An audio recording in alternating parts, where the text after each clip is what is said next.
Welcome to this lesson on the chain rule.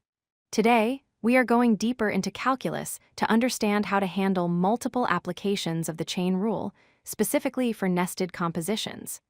This is often where students get stuck, but by the end of this video, you will have a clear strategy to tackle even the most complex functions.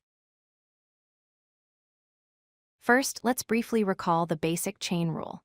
We use this when we have a composite function, which is essentially one function inside another.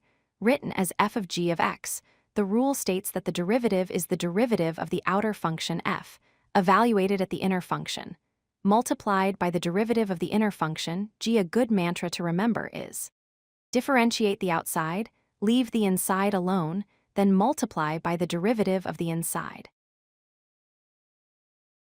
I like to think of these functions as an onion. Just like an onion has layers, composite functions have an outer layer, a middle layer, and an inner layer. To get to the center variable, x, you have to peel these layers one by one. You cannot jump straight to the middle without dealing with the outside first. Let's visualize a function with three layers. F of g of h of x here, f is the outer shell, g is the middle layer, and h is the inner core. Even though when we evaluate the function we start from the inside, when we differentiate, we do the exact opposite. We start from the outside and work our way in. Here is the formal formula for three nested functions.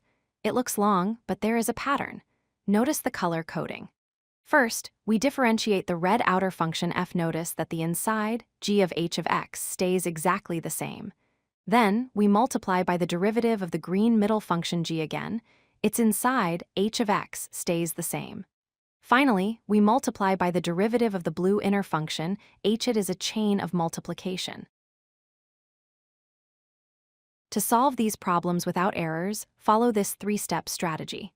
Step 1. Identify the layers. Sometimes you need to rewrite the function to see them clearly. Step 2. Differentiate from the outside in. Tackle the outermost function first and ignore the rest. Step 3. Multiply down the chain. Keep multiplying by the derivative of the next inner layer until you have differentiated the final x term. Let's apply this to an example. Consider y equals sine cubed of x squared. This notation can be tricky. Step 1 is to rewrite it.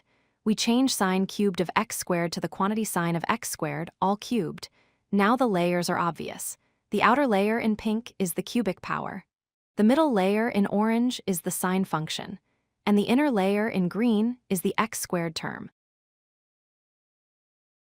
Now, step 2, differentiate the outer layer. We use the power rule.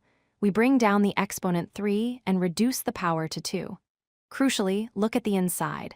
We write sine of x squared exactly as it was. We do not touch it yet. We just differentiate the bracket itself.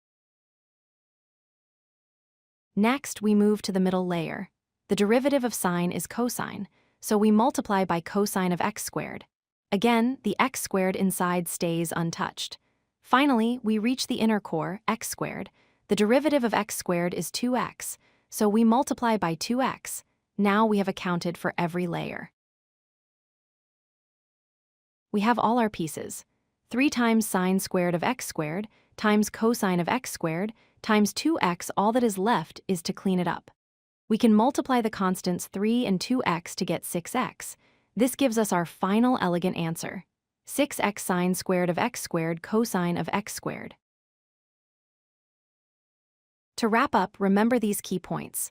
1. Always identify your layers first. Rewrite the function if you have to. 2. Protect the inside. Never change the inner function while you are differentiating the outer one. And 3. Chain it all together. Keep multiplying until every layer has been differentiated. Practice this outside-in approach, and you will master the chain rule in no time. If you like this video, hit that like button and don't forget to subscribe. Visit codelucky.com for more such useful content.